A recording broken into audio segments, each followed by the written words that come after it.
Аз съм Шишо, карам такси от София. Окей, супер транс. Да ви разкажем една случка. Чакай, че тия панталони ми падат.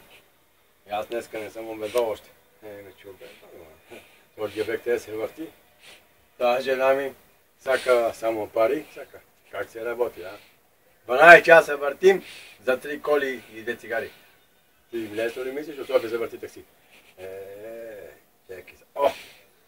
Днеска съм изял, да ви кажем, 3 кюфтета, боб салата, зеле и моркови, една пържола, ама свинска, че е по-тлъста, така да имам брат по-голем. И да ви разкажем за случката. Возих 2 студентки. Едната беше малко кюлева, а другата беше куха, с извинения. И едната кюлевата ми вика: карай тук в лево. И аз карам на лево. А една кухата вика: абе ти, що говориш на лево? На десно трябва да караш. И аз опа, на десно. И какво стана? Че да ви кажем една друга случка. Качвам един италианец и он вика: аеропорт. И викам: рипа и бърже за аеропорт. И карам си аз аеропорт. И карам бърже, он вика: акопито. Чекай бе, бехме за аеропогарата, сега вика за акопитото. Добре, въртим на кръговото на 4-ти километър и тръгвам за копитото. И песен газ човек само: акопито. Викам: добре, де, копитото, разбрахте, няма аеропорт, копитото. И тръгнах копитото.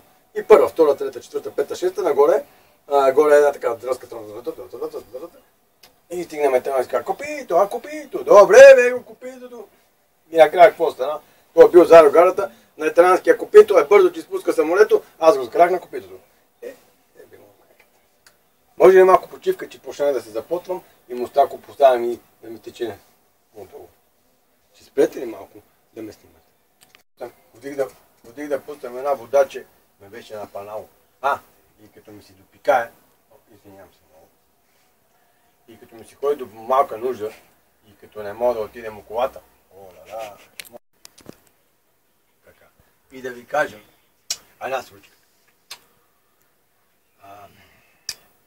Спирам една стоянка, последна кола съм, 20 кола отзад. Така съм спрял отзад, далечко. И ми си много ходеше до малка нужда. Обръщам се, няма. Полицай осреща, отпреди коли, не може, врача. Толкова ми се ходи, стискам.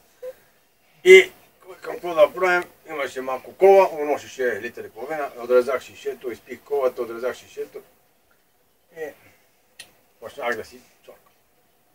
Паза.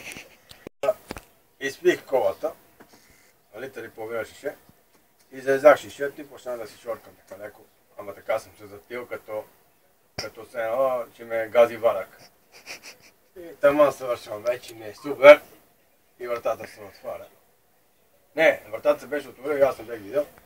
И една женица така на 50 години и вика: господине, свършете, сега ще ви изчакам. Леле, майкото, мене ме потана, направо потанах на земята.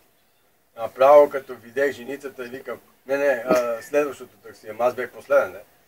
Следващото си аз не работим.